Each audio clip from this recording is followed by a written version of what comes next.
Саламатсыңдар ма оқушылар? Бүгінгі сабағымыздың тақырыбы музыка және поэзия. Сабағымыздың мақсаты Батыс Еуропа, орыс композиторларының романстарымен танысамыз. Романс жазған композиторлар туралы білеміз. Мұхан Төлебаевтың Кестелі орамал романсын үйренеміз. Қалай ойлайсыңдар? Музыка мен әдебиеттің арасында байланыс бар ма? Музыка мен әдебиеттің көркемдік құралдарын салыстыр. Музыка мен поэзияның байланысын туралы айтқанда романс және ән жанрлары еске түседі. Романс термині ортағасырлық Испанияда пайда болған. Алғашқыда испан тілінде ән деген мағынаны білген.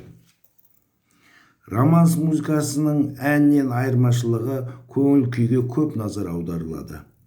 Романстың мәні сүйемелдеуде емес, өлең мен әннің мазмұнында болады. Әдетте романс камералық музыка болып саналады. Бір аспаптың сүйемелдеуінде, көбінесе фортепиано аспабының сүйемелдеуінде орындалады. Романстың өлеңінің өзі әуенді, сазды, нәзік, әсерлі немесе трагедиялық болып келеді.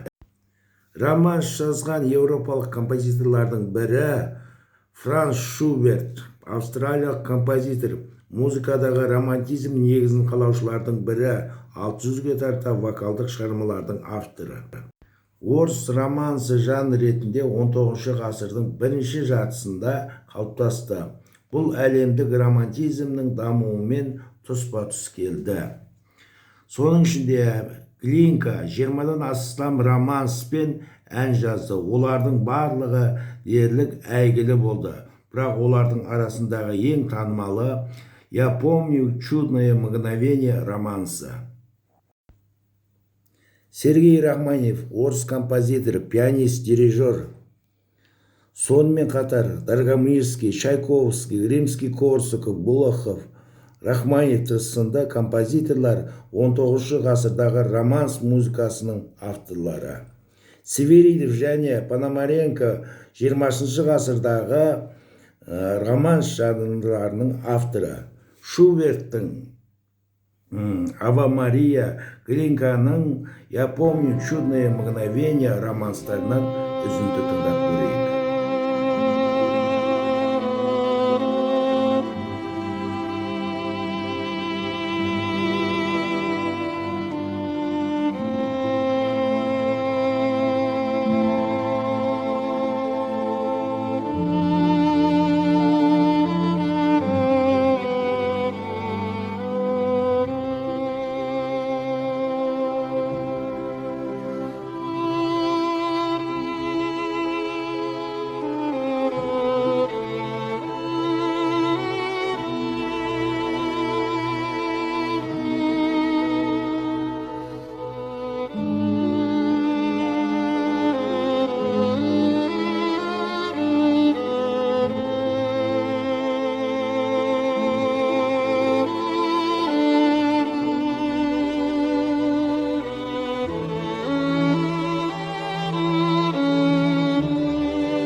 Мұқан Төлебаев қазақтың көрнекті композиторы, скрипкаға, фортепианоға, хорға арнап, симфониялық оркестрге арнап шығармалар, ән, романстар жазған. Мұқан Төлебаевтың кестелі орамал әнін бірге орындайық.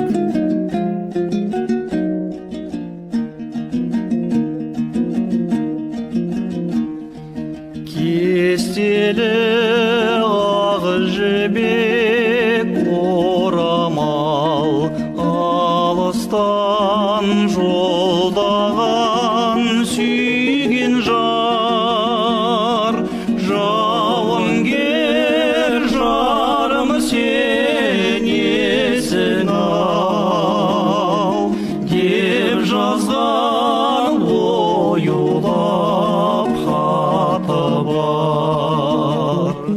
Жауынгер жарым сен есің ал, деп жазған оюлап хаты бар. Есің ал, еркетай жазыдан қол қысып қошақтап аттанған, қас дұшпан мейірімсіз жауыздан аяма деп едің қасыққан. Қас дұшпан мейірімсіз жауыздан